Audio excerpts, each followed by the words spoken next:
pasensya na. Naparami ang kain ko. Ang sarap kasi ng mga pagkain sa restaurant na to eh. Ayos lang sa amin. Saka sa'yo binigay yung voucher na yun. Tama lang na kumain ka para sulit na sulit.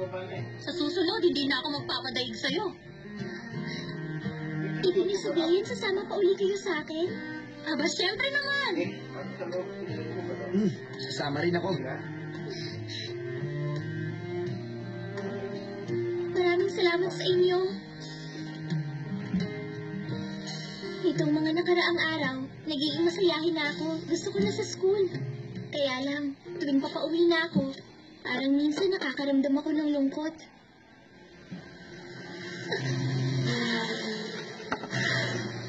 Ate!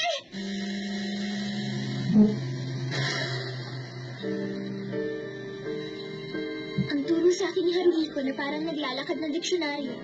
Nakipsilim daw ang tawag sa ganitong oras, kung saan malaki ang posibilidad na makakita ng phantom. Kilala ako bilang Phantom Eater. Yun ang supernatural power ko.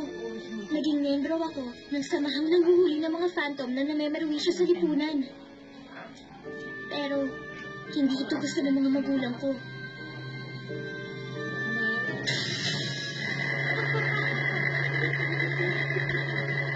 Parang pambihira ang hugis ng bus na to.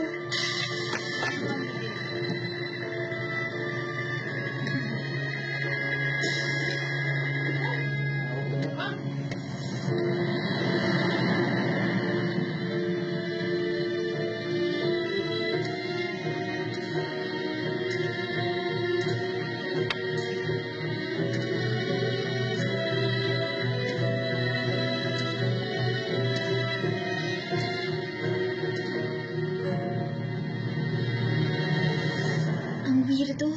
Biglang nandito na ako sa tapat ng bahay namin. Ano kaya itong nararamdaman ko?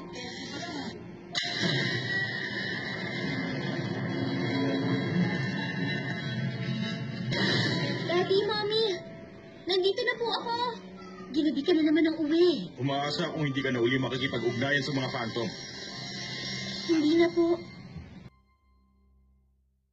Sa palagay ko, naloko ka na isang uri ng phantom. Paano naloko? Halimbawa, meron kasi mga phantom na lalapit sila magkukunwaring naliligaw. Sasabihin, nilarayuman na ako. Kung napakabait mo, pwede mo ba ako ihatid sa bahay ko? Huwag ka mag-alala, bibigyan kita ng malaking gantimpala. Pag kumagat ka, mabibighanin ka na nila at matatrap ka sa mundo nila nasa kabilang dimensyon. いわゆる天狗隠しや神隠しの類ってことか。あとその時なぜか胸の中がとっても温かくなって、すごく幸せな、まるでお姉様といる時みたいな。それって舞先輩のこと？私？いえ、違う。